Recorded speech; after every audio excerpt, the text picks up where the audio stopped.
કડી તેમજ ગુજરાતના જાણીતા ઉદ્યોગપતિઓના દાનથી આ શૈક્ષણિક સંકુલનું નિર્માણ કરાયું છે। મધ્યમ વર્ગીય પરિવારના 3000 બાળકો બાલ મંદિરથી ઉચ્ચ માધ્યમિક સુધીનું શિક્ષણ મેળવી શકે તે માટે આધુનિક સગવડોવાળા 80 જેટલા ક્લાસરૂમ બનાવાયા છે।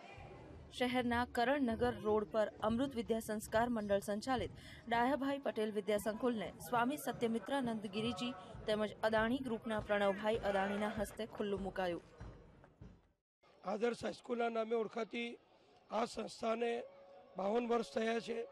ત્યારે કરણનગર રોડ ઉપર જે જરૂરિયાત હતી એને અનુલક્ષીને અમૃત વિદ્યા સંકુલ અને ડાયાભાઈ સંકુલનું નિર્માણ કરવામાં આવ્યું છે અને લગભગ 10 કરોડ રૂપિયાના ખર્ચે આ સંકુલમાં 3000 વિદ્યાર્થીઓને શિશુ મંદિરથી માંડી અને ડે કેર સ્કૂલ અને અન્ય વ્યવસ્થાઓ દ્વારા શિક્ષણની વ્યવસ્થા પ્રાપ્ત કરવામાં આવશે। શિક્ષણમાં ખાનગીકરણથી ફીનું પ્રમાણ મધ્યમ વર્ગના બાળકોને પરવડે તેમ નથી। આથી અમૃત વિદ્યા સંસ્કાર મંડળે આવા બાળકો ઉચ્ચ શિક્ષણ મેળવી શકે તે માટે નજીવી ફી લઈને ડે કેર સ્કૂલ શરૂ કરી છે। આ પ્રસંગે દાતાઓમાં દાનની સરવાણી ફૂટી હતી કે ખૂબ વાલીઓ માતા પિતા બંને નોકરી કરતા હોય, દિવસભર બાળકને કોણ સાચવે આ એમની સમસ્યા હોય છે।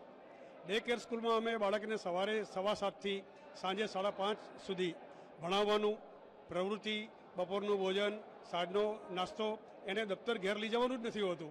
આ પ્રમાણે એને રાખીએ છીએ।